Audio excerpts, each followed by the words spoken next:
Lewis was willing to speak in language that maybe an evangelical wouldn't have used. He began to use some historical sounding language. In fact, in some ways, he started to talk a little like a Catholic. And I was curious about that. Here was somebody who seemed to think that mere Christianity had included Roman Catholics. But I always had been taught to believe that that they were not true Christians, and that they had lost the faith for us, and that there wasn't that sort of historical continuity. How was it lost? How were you taught that it was lost? Basically, I think the version of it that I believed in was that in the 4th century, when the Emperor Constantine made Christianity the official religion of the Roman Empire, that there was an enormous flood of half-converted pagans who came into the church and brought all their old pagan ways with them. And there was a problem with nominalism at that point. And so all of these pagan things came in, and in a big syncretistic hodgepodge, they began to influence, and they basically created the Catholic faith. And that was probably the version of it that I believed in. Okay, and the leaders in this thirst for power and prestige emulated the leaders of Rome, and that's why you end up with all the trappings. Right. Yeah. That there was this kind of melting pot of Roman pagan ideas, along with some version of Christianity. Okay. Well, was it this reading of Lewis that then got your heart started towards Rome? Well, actually, Lewis remained a Protestant all his life, so it's not quite as simple as that.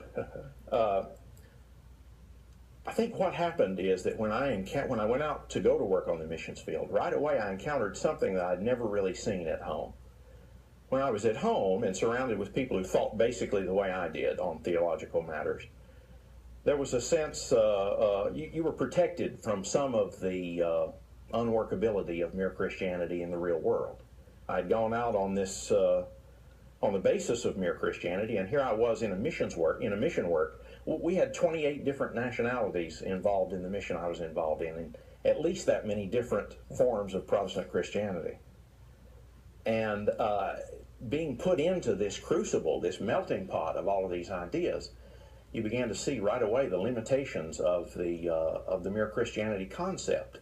We made converts, but after we'd made them, we didn't know what to do with them. Should we insist on having them baptized? If we baptized them, should it be by immersion or some other method? Should we baptize their children? For the man that was converted and he was on his 3rd wife, should we have sent him back to his 2nd wife or his 1st? All of these various issues. And because of our own dividedness on these issues, we weren't able to give a straight answer. So all we were left able to do was to say, go out and find yourself a Bible-believing church, even though we ourselves weren't able to agree on which churches believed the Bible and which didn't. It's interesting, stop there for a second, that a well-known Protestant evangelist who has crusades that most people are very familiar with, when the crusade is done and people have come forward and accepted Jesus as their Lord and Savior and they've said the prayer, they receive instructions on what they're to do next.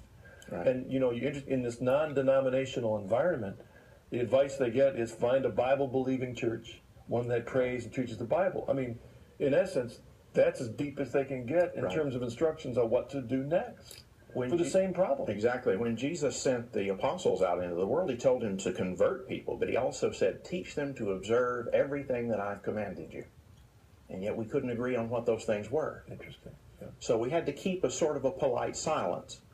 And all we could really agree on was the necessity of having a personal relationship with Jesus, which I, to this day, think is a necessity. Yeah.